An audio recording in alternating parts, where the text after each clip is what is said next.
जय हिंद दोस्तों, मैं सीए राहुल गुप्ता आपको वेलकम करता हूं अपने यूट्यूब चैनल में। आशा करता हूं आप सब अच्छे होंगे और जीएसटी पढ़ने में आपको मजा आ रहा होगा।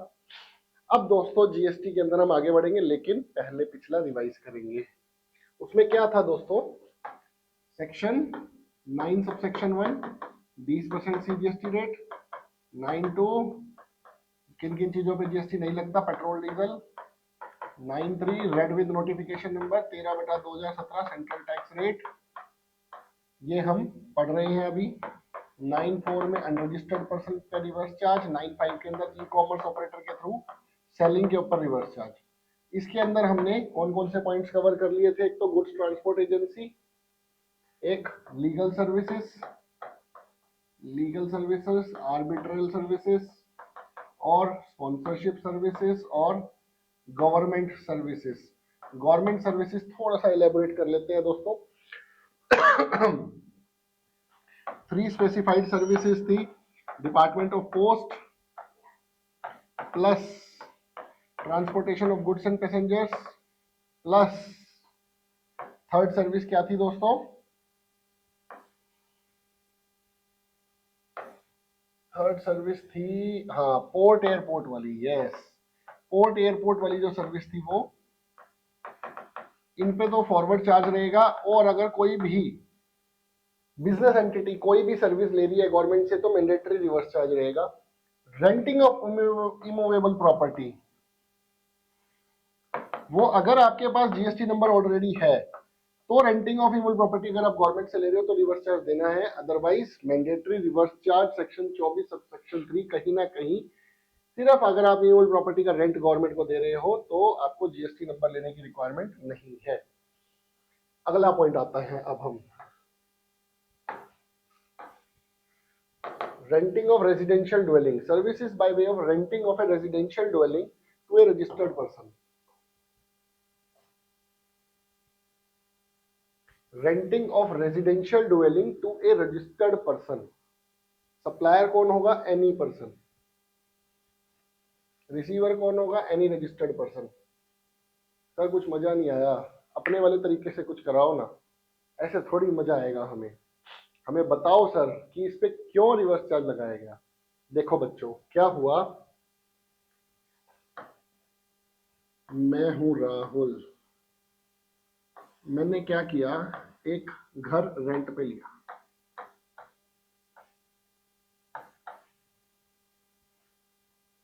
ठीक है जी, घर रेंट पे लिया, लेकिन मैंने उसको ये कहा भैया मैं यहाँ पे जीएसटी नंबर लूंगा और कॉमर्शियल एक्टिविटीज करूंगा, जीएसटी लूंगा एंड कॉमर्शियल एक्टिविटीज करूंगा। मैं सर्विस इंडस्ट्री का बंदा हूँ, सीए की सर्विस देता हूँ। मैंने कहा मेरे को कुछ कोई दिक्कत नहीं है, मेरे यहाँ पे एक बंदे आएंगे जाएंगे चले जाएंगे, कोई दिक्कत नहीं है। आएंगे अपना कंप्यूटर पे मैं काम करूंगा, एक टेबल चाहिए, चेयर टेबल चाहिए, वो लग जाएगी। वो बोला ठीक है भैया कोई बात नहीं, आप जीएसटी नंबर ले रहे हो, अभी तक सब कुछ ठीक चल रहा था। इसके अंदर अमेंडमेंट आके ये अमेंडमेंट के थ्रू इंसर्ट किया गया बच्चों। ठीक है, अब क्या इंसर्ट किया गया? उन्होंने ये बोला कि अगर ये राहुल ने जीएसटी नंबर लेना है, renting of residential dwelling to a registered person, आपने जीएसटी नंबर, देखो अगर आप बिजनेस कर रहे हो हमें कोई दिक्कत नहीं है, आप करो, लेकिन अगर आप रजिस्टर्ड हो, आपने जीएसटी नंबर ले रखा है उसी रेजिडेंशियल एड्रेस के ऊपर, तो रिवर्स चार्ज में उस रेंट के ऊपर रिवर्स चार्ज जमा कराओ और इनपुट ले लो। सर लेकिन ऐसा किया क्यों गया, इसके ऊपर भी आएंगे बच्चों। पहले एक एग्जेम्पशंस का एक पॉइंट मैं आपको यहां पे लेके जाना चाहता हूं। तो आइए अब चलते हैं दोस्तों एग्जेम्पशंस की तरफ। एग्जेम्पशंस में पेज नंबर अपने को आना है 6.60 पे। अब इसके अंदर क्या एग्जेम्प्ट किया गवर्नमेंट ने, इसको बड़ी ध्यान से नोट करने वाली चीज है। Services by way of renting of residential dwelling, मतलब आप रेजिडेंशियल ड्वेलिंग, रेजिडेंशियल हाउस किसी को रेंट पे दे रहे हैं for use as residence, is exempt for use as residence, commercial purpose नहीं लिखा। ठीक है बच्चों, are you getting my point? Except, भैया जब जो अब आगे लिख रहे हैं ना उस पे एग्जेम्पशन एप्लीकेबल नहीं है। Except where the residential dwelling is rented to a registered person, जब एक रेजिडेंशियल ड्वेलिंग को रजिस्टर्ड पर्सन को दिया जाए। सर एक बात बताओ, रेजिडेंशियल ड्वेलिंग है, रजिस्टर्ड पर्सन क्यों लेगा? देखो, मेरा बिजनेस है सीए का, मेरे पास दो ऑप्शन है, मैं उसी के अंदर या तो कमर्शियल एक्टिविटी स्टार्ट कर दूं और अपना ऑफिस भी रेजिडेंस में खोल दूं। तो गवर्नमेंट कहती है भैया वो उस टाइम पे जीएसटी एग्जेम्प्ट नहीं होगा। अब दूसरी चीज, एक और एग्जांपल लेके चलते हैं। मेरी एक प्राइवेट लिमिटेड कंपनी है, मैं डायरेक्टर हूँ, I am the director of the company. अब मेरे यहाँ पे मेरे क्लाइंट्स आते हैं सपोज मुंबई से, मैंने एक गेस्ट हाउस रेंट पे ले रखा है पूरे साल के लिए, मैं उसका हर महीने रेंट देता हूँ, मान लीजिए 25,000 रुपये महीना, कि भैया मेरे गेस्ट आएंगे रहेंगे। ठीक है जी, गेस्ट हाउस है, उसके अंदर मेरे मुंबई से क्लाइंट आए, वो ठहरते हैं। ठीक है जी, मुंबई से क्लाइंट आके ठहरा, रात को ठहरा, महीने का 25,000 रुपये का बिल बना, मैंने कहा ले भाई 25,000 रुपये। क्या सिर्फ उसी एड्रेस पे अगर मैं जीएसटी नंबर लूंगा तो टैक्स लगेगा जीएसटी? या एक रजिस्टर्ड पर्सन ने यूज तो रेजिडेंशियल पर्पस के लिए ही कर रहा है, लेकिन बिजनेस की बुक्स में खर्चा बुक होगा? सर कंफ्यूज कर रहे हो आज तो आप सर, दोबारा से सुनो। मेरी कंपनी है, मेरा ऑफिस कनॉट प्लेस में है, मैंने एक रेजिडेंशियल पर्पस के लिए एक गेस्ट हाउस ले लिया, लेकिन मैं उसका रेंट अपनी बिजनेस की बुक्स में खर्चा क्लेम कर रहा हूं, क्योंकि मेरे कस्टमर्स आते हैं और वहां पे रुकते हैं रात को। तो होगा क्या बच्चों, होगा क्या, उस पे भी जीएसटी एग्जेम्प्ट नहीं है। दोबारा पढ़ो, services by way of renting of residential dwelling for use as residence except where the residential dwelling is rented to a registered person. मतलब रजिस्टर्ड पर्सन ने, मैंने जीएसटी नंबर लिया हुआ है, अगर मैंने जीएसटी नंबर लिया हुआ है और मैंने कोई रेजिडेंशियल हाउस या गेस्ट हाउस बुक किया जिसमें मेरे कस्टमर्स या एम्प्लॉइज रहते हैं, और मैं उसका खर्चा अपनी बिजनेस की बुक्स में क्लेम कर रहा हूं, अगर मैंने उसका खर्चा अपनी बिजनेस की बुक्स में क्लेम करा तो जीएसटी एग्जम्प्ट नहीं है। जीएसटी लगेगा लेकिन रिवर्स चार्ज लगेगा। जो बंदा है जिसकी प्रॉपर्टी है उसको जीएसटी नहीं लगाना, दैट इज एग्जम्प्ट। अगर उसका पर्पस ही रेजिडेंस है, अगर रेजिडेंशियल घर आप रेंट पे दे रहे हो, आप सर्विस प्रोवाइडर हो, आप लैंडलॉर्ड हो, पहली बात तो आपको जीएसटी लगाना ही नहीं। अगर सामने वाले के पास जीएसटी नंबर है और वो उस रेंट को खर्चे में बुक करना चाहता है तो भैया आपने रिवर्स चार्ज में जीएसटी जमा करा, इनपुट ले ले। और अगर उसने अपने पर्सनल पर्पस के लिए ही लिया है, कोई जीएसटी नहीं है। एक्सप्लेनेशन देखते हैं दोस्तों, इसमें क्या लिखा है। For the purpose of exemption under this entry shall cover services, इस एंट्री के अंदर वो सर्विसेज कवर होंगी by way of renting of residential to a registered person, to a person where such residential property is not used for business purpose. मतलब उसका purpose business नहीं होना चाहिए। ठीक है दोस्तों, such renting is on his own account and not that of the proprietorship concern. उसने अपने घर के पर्पस के लिए उसको रेंट पे लिया, अपनी प्रोप्राइटरशिप कंसर्न के लिए या प्राइवेट लिमिटेड के लिए रेंट पे नहीं लिया। अब देखिए, हमने दो छोटे छोटे एग्जांपल बनाए हैं। लैंडलॉर्ड ये है, लैंडलॉर्ड ये है। पहली बात, लैंडलॉर्ड को जीएसटी कभी भी नहीं लगाना अगर रेजिडेंशियल प्रॉपर्टी है, तो उसकी तो सिरदर्दी है ही नहीं जीएसटी, उसके लिए जीएसटी एग्जम्प्ट है। रेजिडेंशियल ड्वेलिंग फॉर रेजिडेंस, इस बंदे ने, इसका जीएसटी नंबर ही नहीं है या जीएसटी नंबर है भी तो इसका वो खर्चा अपनी किताबों में बुक नहीं करता। Are you getting my point? अगर जीएसटी नंबर है और वो फिर भी रेजिडेंस के पर्पस के लिए ही उसको यूज करना चाह रहा है, उसके पास जीएसटी नंबर है ऑलरेडी, उसका कनॉट प्लेस में ऑफिस है, वो बेचारा रेंट में रहना चाहता है और कहता है भैया देखो मुझे इसको बिजनेस में खर्चा क्लेम नहीं करना इस रेंट को, ठीक है, तो भी वो एग्जेम्प्ट रहेगा। बिजनेस की बुक्स में क्या उसको खर्चा बुक करना है या नहीं करना है, मैटर सारा ये है। Second point, residential dwelling for commercial purpose, इसने कमर्शियल पर्पस के लिए लिया और इसने जीएसटी नंबर भी लिया हुआ है, अपनी बुक्स में खर्चा क्लेम कर रहा है, तो GST will be payable under RCM, RCM में जीएसटी जमा कराओ और इनपुट ले लो। ठीक है जी। अब इसके अंदर मेरा एक और क्वेश्चन, सर इससे इंपैक्ट क्या पड़ा? जीएसटी पेबल हो गया, पे कर दिया, इनपुट ले लिया। दोस्तों बहुत सारे खर्चे बुक किए जाते थे इस तरीके के गेस्ट हाउस एक्सपेंसेस, ठीक है, तो उसको गवर्नमेंट को स्ट्रीमलाइन करना था, गवर्नमेंट को पकड़ना था। ठीक है, अब पकड़ने का तरीका गवर्नमेंट ने यही निकाला कि भैया इसको आरसीएम में ले आओ। अब बहुत सारी कंपनीज के गेस्ट हाउस के खर्चे थे वो पे तो कर रहे थे लेकिन कोई जीएसटी था ही नहीं, क्योंकि रेजिडेंशियल पर्पस था। सामने वाले को तो जीएसटी, लैंडलॉर्ड को तो वैसे ही नहीं लगाना, हमारे लिए इनपुट था, हमें भी नहीं लगाना था। अब गवर्नमेंट ने कहा भैया आरसीएम में जीएसटी जमा कराओ, इनपुट ले लो। अब कई बंदों का दोस्तों इनपुट पहले ही इतना पड़ा होता था कि उनको अब और इनपुट इकट्ठा हो जाएगा, रिफंड मिलेगा नहीं, क्योंकि रिफंड सिर्फ दो ही सिचुएशन में मिलता है, वो हम बाद में बताएंगे कब कब मिलता है। हर एक सिचुएशन में जीएसटी का रिफंड नहीं मिलता। तो हुआ क्या, इनपुट इकट्ठा होता जा रहा है, आउटपुट सेल्स है नहीं या एग्जेम्प्ट है, उस पर जीएसटी नहीं है, तो वो वाले क्लाइंट्स को बहुत मेजर लॉस हो रहा है इस अमेंडमेंट की वजह से। ये अमेंडमेंट आई थी, स्टार्टिंग में नहीं था। चलिए जी आगे बढ़ते हैं। अब ये हो गया जी renting of residential dwelling to a registered person. अगर वो बिजनेस में अपने खर्चे बुक कर रहा है, any registered person is the recipient and any person is the supplier, जिसने रेंट पे रेजिडेंशियल ड्वेलिंग दी है। आ जाते हैं जी अगले पॉइंट पे, डायरेक्टर ऑफ ए कंपनी। अब डायरेक्टर ऑफ ए कंपनी दोस्तों हमने थोड़ा सा एक बार टच किया था, कहां पे टच किया था, शेड्यूल 3 पैरा 1। सर थोड़ा सा याद दिलाओ ना, हम तो भूल गए। शेड्यूल 3 का पैरा 1 था ना कि एम्प्लॉयर एम्प्लॉय रिलेशनशिप है, तो जो सैलरी दी जाती है उस पर कोई जीएसटी नहीं लगेगा, सैलरी के ऊपर कोई जीएसटी नहीं होता। अब दोस्तों डायरेक्टर्स को दो तरीके से पैसे मिलते हैं, दो तरीके के डायरेक्टर होते हैं। एक डायरेक्टर होते हैं जो कंपनी के अंदर जॉब करते हैं, जिनको क्या कहा जाता है, होल टाइम डायरेक्टर या मैनेजिंग डायरेक्टर। एक होते हैं मीटिंग्स के डायरेक्टर, जो बोर्ड मीटिंग्स अटेंड करते हैं, इनको मिलती है प्रोफेशनल फीस और इनको क्या मिलती है, सैलरी। तो सैलरी पे तो कोई जीएसटी है ही नहीं, लफड़ाई खत्म करो जी, एम्प्लॉयर एम्प्लॉय रिलेशन हो गया। ठीक है जी, इस फीस के ऊपर जीएसटी तो लगता है और वो आरसीएम में कंपनी को देना है, दिस इज कंपनी, उस पे लगेगा रिवर्स चार्ज मैकेनिज्म और कंपनी को जीएसटी जमा कराना है। आइए देखते हैं डायरेक्टर ऑफ ए कंपनी क्या लिखा हुआ है, services supplied by a director of a company या बॉडी कॉर्पोरेट।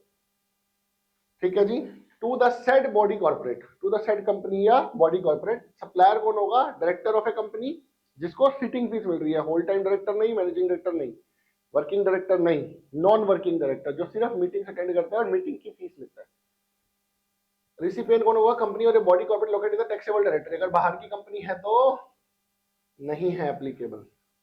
सर बाहर की कंपनी को अगर मैं सिटिंग फीस ले रहा हूं तो देखो, बाहर की कंपनी आपको नॉर्मली यूएस डॉलर देगी, आईएनआर आपको नहीं मिलेंगे, तो यूएस डॉलर मिलते ही साथ में एक्सपोर्ट ऑफ सर्विस में उसको ट्रीट करा के उसका जीएसटी बचवा दूंगा। ठीक है, तो जीएसटी लगेगा ही नहीं। चलिए जी, टैक्सेबिलिटी और remuneration paid to director, services provided by independent director who is not an employee of the organisation, जो एम्प्लॉय नहीं है। Remuneration received by such director RCM is applicable. Service provided as an employee of the organisation, salary मिल रही है director को। Sir हमें तो लगता ही नहीं था डायरेक्टर को भी सैलरी मिलती होगी, बच्चों मिलती है, सैलरी भी मिलती है डायरेक्टर्स को। Taxable in the hands of the director. ठीक है जी, इंश्योरेंस एजेंट, अगला point, service is supplied by an insurance agent to any person carrying on insurance business. इसमें भी रिवर्स चार्ज है। सर इंश्योरेंस के एजेंट होते हैं जो एलआईसी की आपकी पॉलिसीज करते हैं या एचडीएफसी की लाइफ इंश्योरेंस पॉलिसीज करते हैं या और एक्सवाइजेड किसी भी कंपनी की इंश्योरेंस पॉलिसीज करते हैं, मैक्स लाइफ इंश्योरेंस की पॉलिसीज करते हैं। तो गवर्नमेंट कहती है भैया देखो इतने सारे इंश्योरेंस एजेंट्स को पकड़ना, उन सबसे जीएसटी लेना जमा करवाना इज टफ टास्क। हम क्या करते हैं, एजेंट तुमको जीएसटी नहीं लगाना, जो कंपनी है इंश्योरेंस कंपनी वो खुद जीएसटी जमा कराए और इनपुट ले। तो गवर्नमेंट को लगा कि रिवेन्यू लीकिंग होने के कॉन्सेप्ट में रिवेन्यू लीक नहीं होगा, रिवेन्यू बच जाएगा, रिवेन्यू का लॉस गवर्नमेंट का नहीं होगा और एक ही जगह से कंप्लायंस हो जाएगी। Services supplied by an insurance agent to any person carrying on insurance business. Supplier कौन होगा, इंश्योरेंस एजेंट। रिसिपिएंट कौन होगा, any person carrying on insurance business located in the taxable territory. ठीक है जी, परफेक्ट। अगला पॉइंट,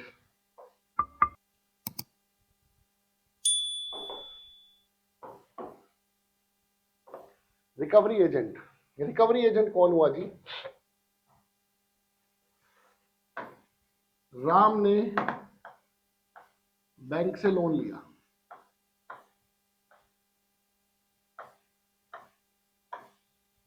क्या खरीदा राम ने? मान लीजिए गाड़ी खरीदी, ठीक है जी। राम ने बैंक से गाड़ी खरीदी, टोयोटा की कोई गाड़ी खरीदी, बढ़िया सी गाड़ी है, देखो इतनी बड़ी गाड़ी। सर बस सी लगती है आपकी गाड़ी हर बार। हाँ बच्चों, मेरे को बस ही बनानी आती है, मेरे को गाड़ी नहीं बनानी आती। अच्छा एक बात बताओ तुम्हें, मेरी ड्राइंग बहुत ही पुअर थी बच्चों, क्लास में ना मेरी ड्राइंग बहुत ही पुअर थी और खूब पिटाई होती थी मेरी स्कूल में, ठीक है। और मैं अपनी मम्मी को कहता था, मम्मी मैं स्कूल ही नहीं जाऊंगा, ड्राइंग वाली मैडम से बचा लो मेरे। तो वो दिख रहा है आपको ड्राइंग, देखो मैं कार बनाता हूँ, बन जाती है बस, ठीक है। तो हुआ क्या है, इसने गाड़ी खरीदी, बैंक लोन नहीं चुका पाया। अब बैंक लोन नहीं चुका पाया तो बैंक बेचारा इसके पीछे पीछे तो भागेगा नहीं, बैंक ने अपॉइंट किया एक रिकवरी एजेंट कि भैया तू जा, या तो इससे पैसे लेके आ या गाड़ी लेके आ, या तो इससे पैसे लेके आ या गाड़ी लेके आ।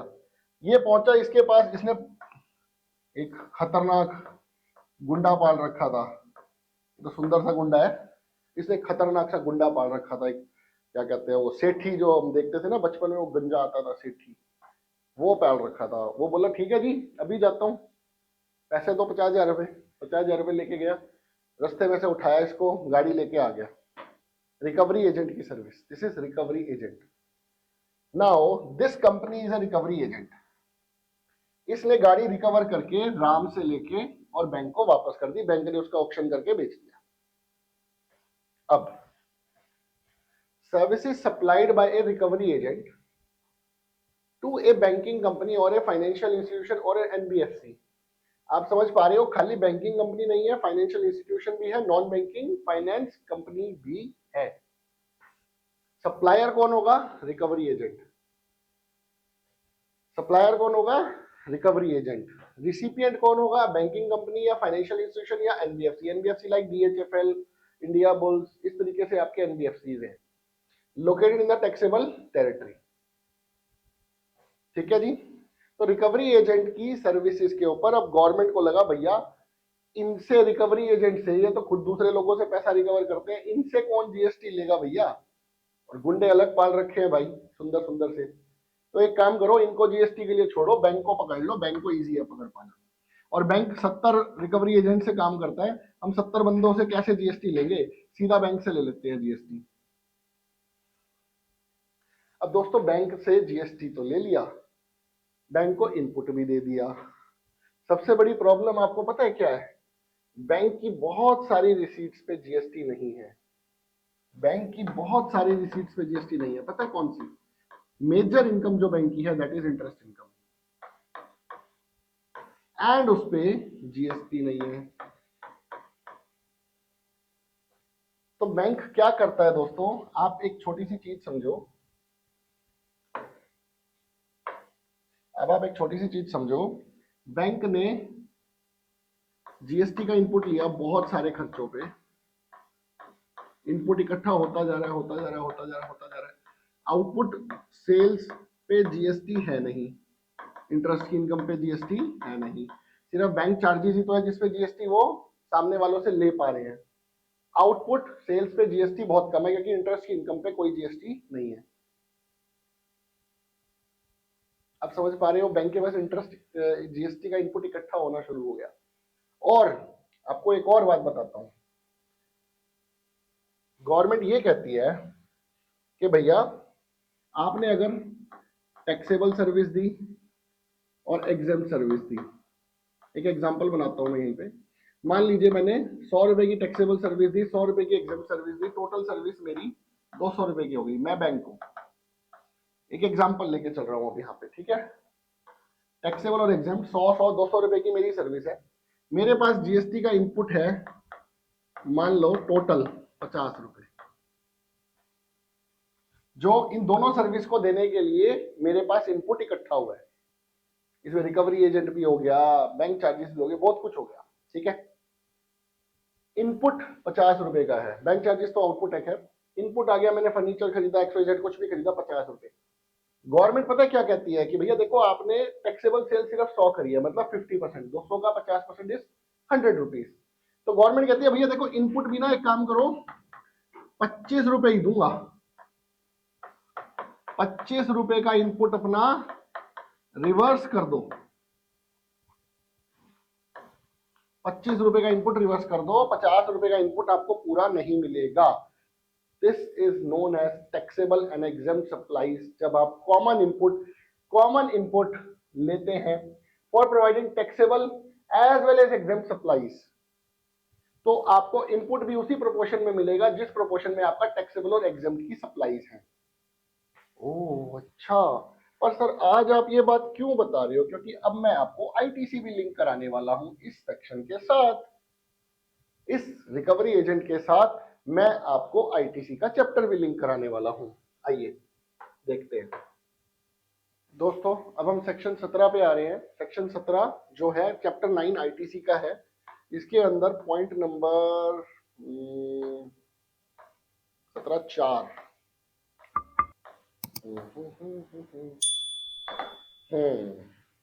सेक्शन 17(4) ए बैंकिंग कंपनी और ए फाइनेंशियल इंस्टीट्यूशन, अगर आप एक बैंकिंग कंपनी हो और एक फाइनेंशियल इंस्टीट्यूशन हो, इंक्लूडिंग एनबीएफसी, डीएचएफएल वगैरह सबको इंक्लूड कर लेना भैया, ठीक है, engage in supplying services by way of accepting deposit, मतलब एफडी एक्सेप्ट करते हो, लोगों को एफडी का इंटरेस्ट देते हो, एक्सटेंडिंग लोन्स और एडवांसेस, लोन्स एंड एडवांसेस देते हो, shall have the option to either comply with the provisions of subsection 2। subsection 2 वही कहता है टैक्सेबल और एग्जेम्प्ट सप्लाईज का कैलकुलेट करो और जितना इनपुट फालतू ले रखा है वापस करो।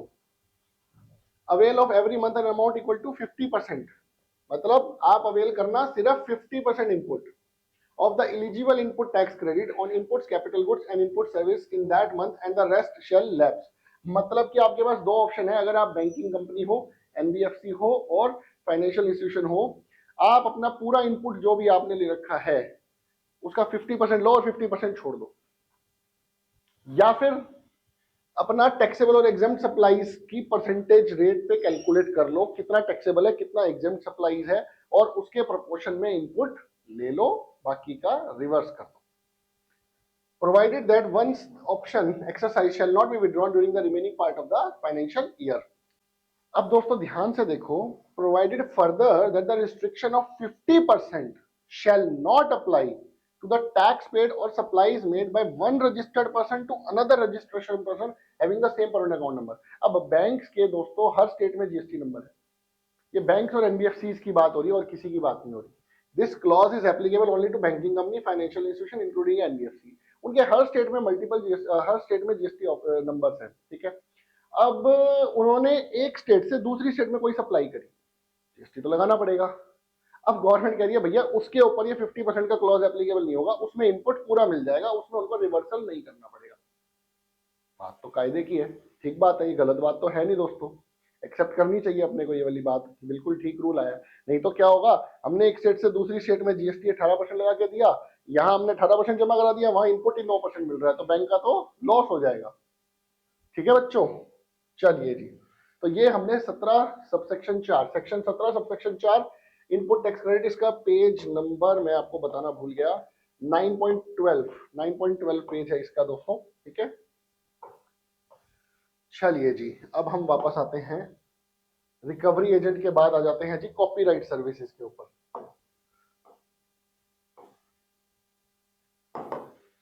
Supply of services bye A music composer, गाना बनाने वाला, फोटोग्राफर, फोटो खींचने वाला, ओके, आर्टिस्ट और the like bye way of transfer और परमिटिंग द यूज और एंजॉयमेंट ऑफ ए कॉपीराइट। मैंने यूट्यूब से कोई गाना अपनी वीडियो के अंदर पीछे कॉपी कर दिया तो कॉपीराइट लग जाता है बच्चों। यूट्यूब कहता है भैया उस गाने वाले को पहले पैसा दो क्योंकि तुम उसका म्यूजिक कॉपी कर रहे हो, ठीक है। इंस्टाग्राम नहीं करता कुछ भी ये कॉपीराइट, लेकिन यूट्यूब कर देता है, ठीक है। आपने कोई copyright relating to original dramatic musical or artistic works to a music company, producer or the like. Supply of services by a music composer, supplier कौन है? म्यूजिक कंपोजर, फोटोग्राफर, आर्टिस्ट और द लाइक. रिसिपिएंट कौन है? Music company. अब गाना तो गाया राहुल गुप्ता जी ने, आवाज तो बहुत ही बेकार है बट फिर भी चलो गा देंगे. अब म्यूजिक कंपनी कौन है? मान लीजिए टी सीरीज. उन्होंने कहा भैया एक बात बताओ, गाना रिलीज टी सीरीज कर रही है, मतलब जीएसटी इसी से ही लो ना यार, इससे कौन भड़क लेगा जीएसटी लेने की. और सिंगर बहुत सारे हैं, म्यूजिक कंपनी लिमिटेड है, इनसे रिवर्स चार्ज में जीएसटी ले लो. तो रिवर्स चार्ज लगा दिया. म्यूजिक कंपनी, प्रोड्यूसर और the like located in the taxable territory. हर जगह टैक्सेबल टेरिटरी लिखा आ रहा है, प्लीज नोट. अगर नॉन टैक्सेबल टेरिटरी आया तो मेरी लायबिलिटी थी, राहुल गुप्ता की लायबिलिटी थी जीएसटी जमा कराने की, लेकिन वो एक्सपोर्ट और सर्विस में काउंट करा दूंगा दोस्तों, क्योंकि मेरे को बाहर की कंट्री से डॉलर मिलेंगे. ठीक है जी, आगे बढ़ते हैं. ऑथर, मैंने एक किताब लिखी. क्या किताब बनाऊं बच्चों? क्या किताब बनाए बताओ? जीएसटी की बनाए या कोई चटपटी सी किताब बनाए? सर कोई चटपटी सी किताब बताओ. सीए बनने के लिए कितनी पढ़ाई की जरूरत है? एक ये टॉपिक पे किताब बना देते हैं. एक बीवी से बचने के उपाय, ये कैसी रही? कमेंट में बताना कौन सी किताब बनवाना चाहते हो. Supply of services bye an author, एक ऑथर ने सर्विसेज दी. सप्लायर कौन हो गया? ऑथर. मतलब मैंने किताब लिखी, बीवी से बचने के 101 अचूक उपाय. ठीक है जी, लिख भी देता हूं, बीवी से बचने के 101 उपाय. ठीक है, बच फिर भी नहीं पाओगे, 102वां हथियार लेके आएगी वो. ठीक है. Publisher located in the taxable territory, जिसने किताब पब्लिश करी जीएसटी रिवर्स चार्ज में उसको जमा कराना है. अब मैं किताब लिख रहा हूं, मैंने कहा भैया मैं तो जीएसटी खुद ही जमा कराऊंगा, मेरे बहुत सारे खर्चे हैं, मैं उसका इनपुट भी लूंगा. मैंने किताब लिखने के लिए पता नहीं कितनी प्रिंटिंग स्टेशनरी यूज करी हो, मेरा जीएसटी का इनपुट है. तो गवर्नमेंट ने कहा अच्छा अच्छा अच्छा रुको, आप तो जीएसटी के ऊपर किताब लिख रहे हो.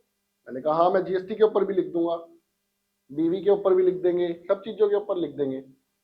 गवर्नमेंट ने कहा अच्छा ठीक है, अगर आप खुद जीएसटी जमा कराना चाहते हो फॉरवर्ड चार्ज में, आप जीएसटी के अपने खर्चों के इनपुट लेना चाहते हो, तो however an author can choose to pay tax under forward charge if he has taken registration under the CGST Act and filed a declaration in the prescribed form. आपको prescribed form में एक declaration file करनी है that he exercises the option to pay CGST on the said service under forward charge.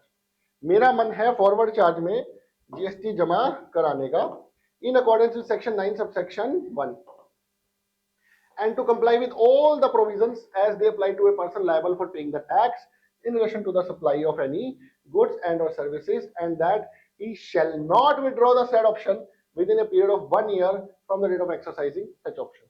Paper में question आया 1 number का.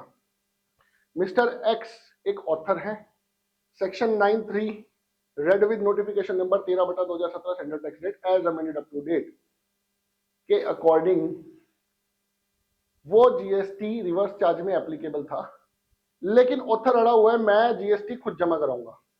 तो आप क्या लिखोगे उसके अंदर? आप लिखोगे कि भैया अगर उसने डिक्लेरेशन फाइल कर रखी है in the prescribed form to the CGST department and he undertakes to comply with all the provisions of the CGST Act and he shall not withdraw the said option within a period of 1 year from the date of exercising such option, तो वो GST forward charge mechanism में author लगा सकता है.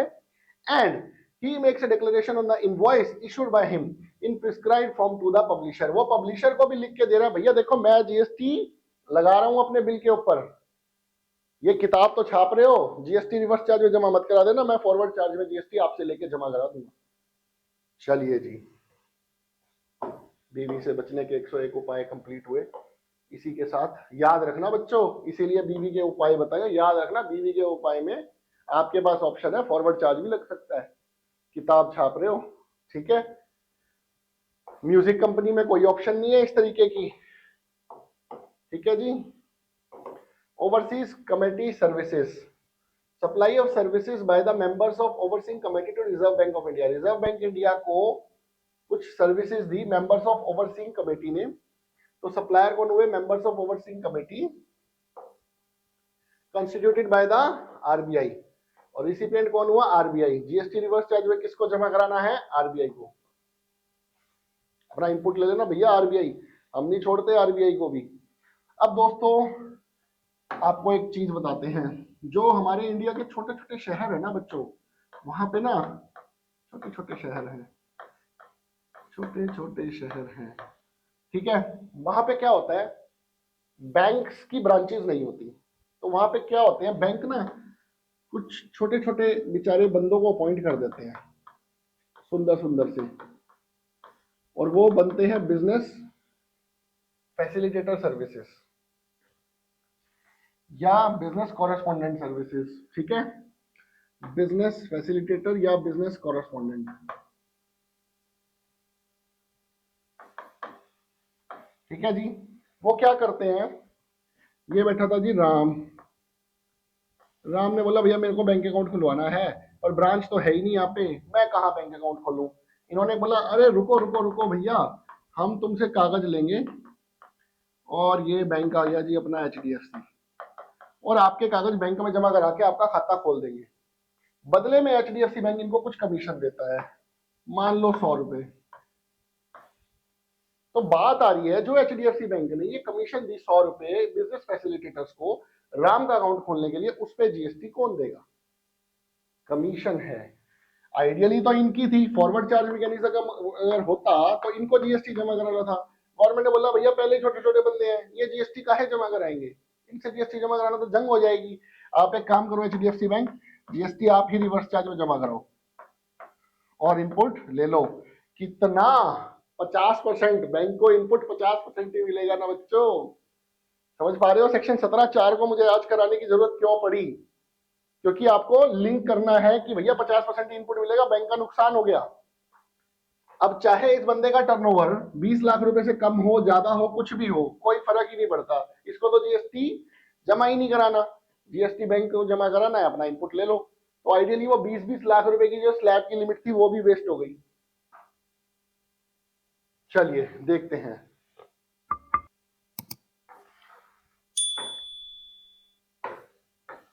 Business facilitator services. Business facilitator facilitates bank to carry out transactions like creating awareness about saving and other products, and educating and advice on managing money and debt, counseling, processing and submission of applications to the banks. Bank account opening की applications उन्होंने इकट्ठी करके दी। It cannot handle cash transactions. ये cash deposit customer के behalf पे नहीं कर सकते। Business facilitator services. तो हुआ क्या, सर्विस क्या है? Service provided by business facilitator to a banking company. Banking company को सर्विस दी। सप्लायर्स कौन हुए? बिजनेस फैसिलिटेटर, छोटे छोटे छोटे बंदे, छोटे छोटे शहरों के। Recipient a banking company located in the taxable territory. Recipient कौन हुआ जी? A banking company located in the taxable territory. अगला पॉइंट, अगला पॉइंट आ जाओ सर जी, जल्दी जल्दी करा रहे हो आज तो आप। हाँ जी बच्चों, इजी इजी टॉपिक है, जल्दी जल्दी हो रहे हैं। Direct selling agent services. हुआ क्या, services supplied by individual direct selling agents. अब क्या हुआ, बैंक को चाहिए बिजनेस। बैंक कहता है भैया देखो मेरे को चाहिए लोन, मैं लोन देना चाहता हूं, लेकिन मेरे पास कस्टमर डायरेक्ट अप्रोच नहीं करता। क्यों? वो डरता है कि बैंक के लोन के कागज कौन कंप्लीट कराएगा। इन्होंने डीएसए बनाए, direct selling agents. Direct selling agent, उनका काम क्या था? सारे कागज तैयार करो, लोन के लिए बैंक में जमा कराओ, जो भी प्रोसेसिंग पेंडिंग है उसको कंप्लीट कराने में अपनी टीम की मदद लो, कस्टमर की मदद लो, और कंप्लीट करा के कागज दो, और बैंक उसको लोन दे देगा, जिसकी एवज में बैंक डीएसए को कमीशन देगा। अब डीएसए को कमीशन तो बैंक देने को तैयार है, लेकिन फिर गवर्नमेंट खड़ी हो गई, यार डीएसए तुम फिर रायता मचा दोगे, दही तो खुद खानी नहीं, रायता सब में बांट देंगे। तो हुआ क्या, गवर्नमेंट ने बोला भैया देखो एक एक डीएसए को पकड़ना हमारे बस की बात नहीं है। हम क्या करते हैं, बैंक को कह देते हैं रिवर्स चार्ज में जीएसटी जमा करो। बैंक को कह देते हैं जीएसटी रिवर्स चार्ज में जमा करो। Services supplied by individual direct selling agents. Individual, अगर direct selling agent private limited है तो बात नहीं कर रहे हम।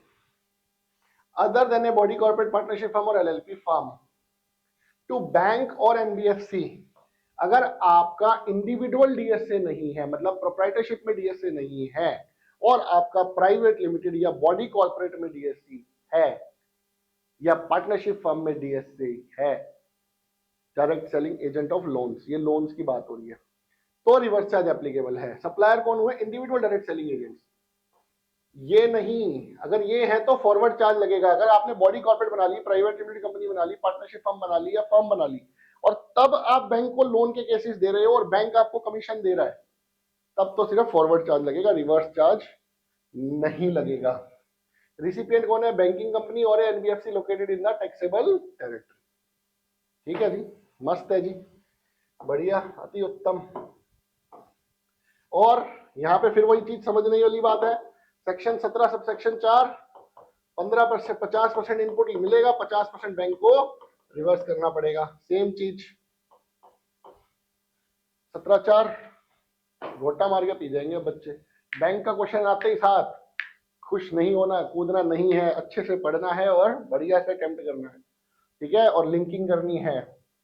एजेंट ऑफ बिजनेस कॉरेस्पॉन्डेंट, अब वो बिजनेस कॉरेस्पॉन्डेंट तो बिजनेस फैसिलिटेटर तो ऊपर खोल दिए थे ना बैंक ने, पॉइंट नंबर 11। अब आ जाता है जी एजेंट ऑफ बिजनेस कॉरेस्पॉन्डेंट। ये लोग का काम बिजनेस फैसिलिटेटर की तरह है, लेकिन ये कैश भी हैंडल कर सकते हैं। उनको कैश हैंडलिंग की पावर नहीं थी।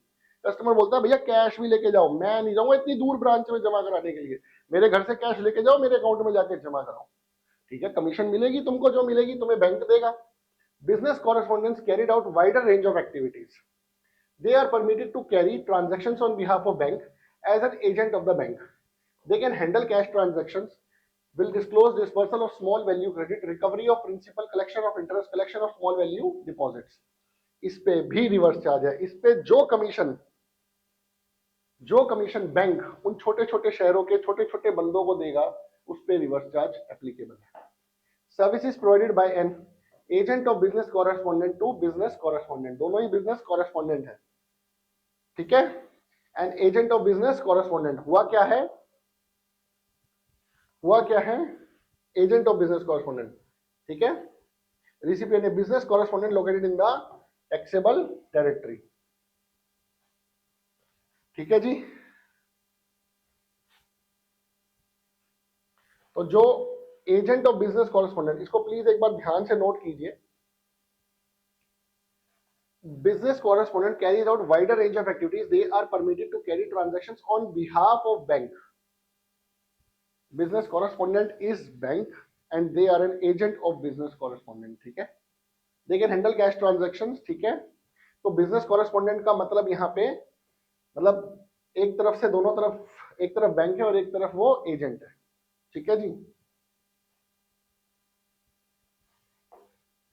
और वही वाली बात है, बैंक को इनपुट फिर से 50 मिलना है, ठीक है जी। Section 17 sub section 4, lending of securities services. अब यहाँ पे आ जाते हैं service of lending of securities. अब आपने क्या किया, मेरे पास कुछ शेयर्स थे, मैंने उनको सेबी